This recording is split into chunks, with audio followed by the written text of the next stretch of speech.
All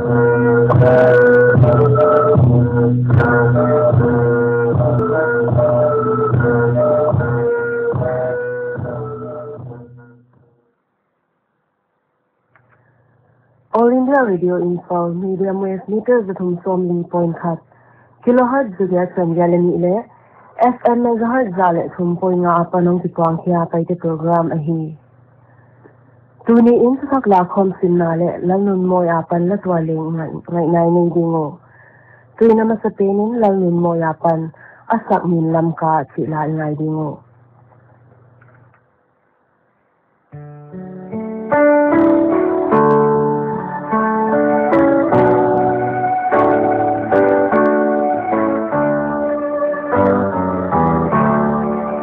Vang khopi ni bang lun lai lam ka phật tôn sai pha hen lo sing hang o phu kwa atum quan sa lum nuam le si nei sing gam lung bang tung san tho in ka na bon san Nông không còn nhà lệ tam xem sự sự tình đừng lại chuông băng về khắp thế vì con có biết dấu lấy gầm nào ta đời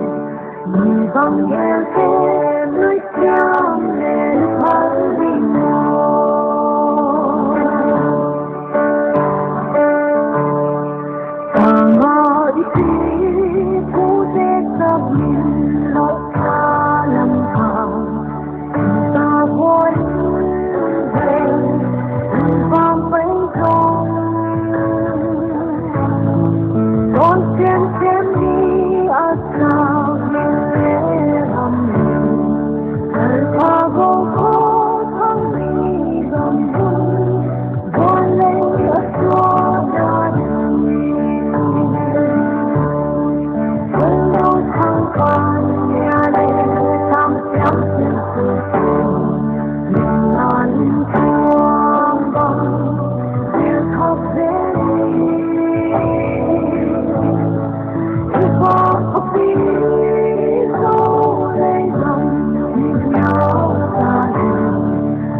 All India Radio Imphal Tatak Lakhom Asimtu Nendiang Moingwite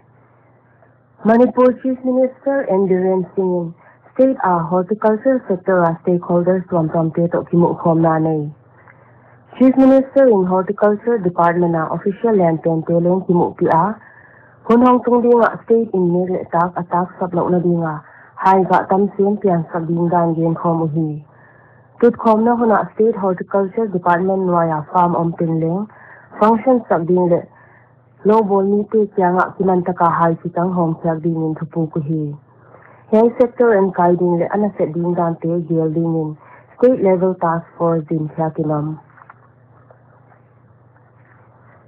Meghalaya COVID-19 ve masapen in kwan pi telaka COVID-19 positive ni gap tela ni somleguk test akibol thakna azakin negative fu chin Chief Minister Conrad Sangma ingen ama positive ni gap te da kalsom ni leli zo siang in test thakhinon ding hi Meghalaya COVID-19 positive case somlekhat ama ni khatin si na dokta Deputy Chief Minister Preston Timsong in Tunitan in sample sangkhat zathum som kwale sagi te sita tuating laka sangkhat zani som galegat negative adang som kwale sagi result nga khila hilai chin COVID-19 exit na dingin rapid test kit leng zathita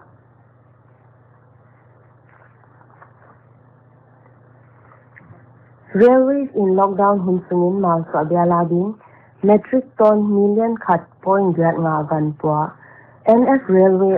CPRO Subhanan Chanda in AIRT kyanga again na vanpok te laka metric ton million khat bial nga ni teng ban zat poimo bana swang me hol le thau tu a hi fin gen Mizoram Health Minister Dr. R. Lalthangyan in Zanin Mumbai Mizoram House Pansana COVID-19 veni gyate laka ni thumdam so indam doina pan pot sa khitau chin gen Damdoin apan posaka omte quarantine omhi damlo mi nga dang teleng adin munu lau thong hwai no lo Assam Chief Minister Sarbananda Sonowal in Zanin Mandoli New Delhi quarantine a state ni CRPF jawan nga telephone tungtonin adin munu kanna nei amaute hongdam siang pa na dingun ada isak thu khaka COVID-19 jakasi CRPF Sepai Muhammad Hussein Asun Thuleng Taglang hi Meghalaya Chief Minister Conrad K. Sangma in Zanin Healthcare Center le ICU tuam te kithusak to anading telemedicine le teleconsultation center Negrins Shillonga Hongkya Tuahuna Chief Minister in COVID-19 sample lang na le test na to kisaya Negrins te panlang na kathwai asak Thuleng Taglang All India Radio Guwahati in Secondary Education Board of Assam te to pangkhomin Pol kwale pol som sin lai te ading radio tungtona kisin sakna radio class khakhya da kal khat sungda ihai kisin sakna program ahi le sepat niapan ki gimitan sunda sam le ni le kimin khakhya ki vel hi lockdown sungin pol thumapan pol sagi tan te ading online class kal khatin thumve nei hizel Tripura State Cabinet in lockdown humsunga siam sinten siam asin theina dingun neighborhood class pat dingin thalna pia neighborhood class huna teacher khatin atam pening student nga sin sakding hi Home Ministry in COVID-19 dodal na to kisal guidelines thak hongtung ding me ni liapan zatpat di hiding tua in district tam tak kha kolding chingen Hei to kisay to siyang kinzomi pite kaya nga thai isa kipa ta din sin Home Ministry spokesperson Indian University Grants Commission UGC in University Examination Guidelines le Academic Calendar din suakya Student akarsa te ading in August ni khat apan le Student athak te ading in September ni khat apan Academic Session sangi le somi le khat pat hiding Dunia dinga tutak lakom isim sak heu hai tinga hi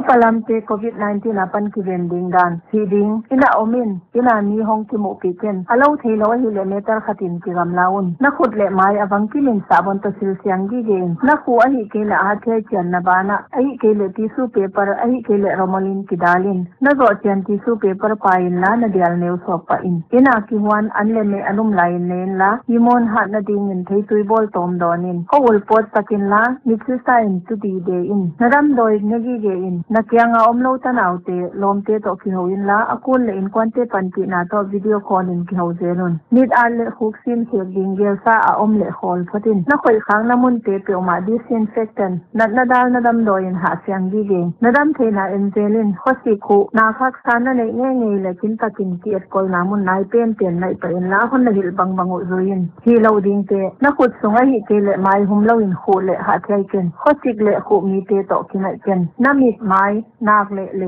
hoi ken dam lo te kyanga om ken nang thuin dam doi na ken natanaw le lom te to khut kilen in le ki pom to ken ki check up din dam doi na ho ken alo thelo hi le phone tung ton in dongin ni pi om khom na a ho ken alo thelo hi ke le ina pan pot he ken tuina bana lalun moi apan tullo le na chi la ngai ding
Ivang kopi kot kol sila lalun moya panin ingay nondingo. Ini kesasa, bangun luar damai kasano. Sino kampang, nagkakan wale. Maglen palo, yung bangso imonote. Tempat itu, meling mau.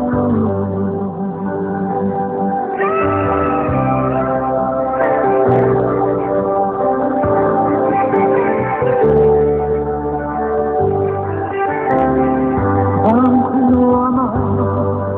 hinggang sampai di bola. Mati ang sola, yang kuay bubang hagiano. Yan lola,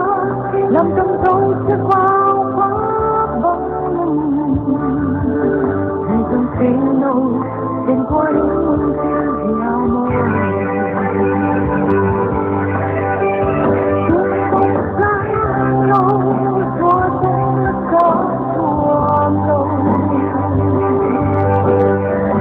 Tôi lời buông lên, anh luôn khi anh lên thế. Làm tôi du lên, sẽ giúp làm tâm nó. Để mà tôi hồn bóng, tôi đã nói là yêu dấu gió. Imphal kopi ko, kaibigan sa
Tunya dinga lalun moya pan latwaling ingat hi hay tengah hita.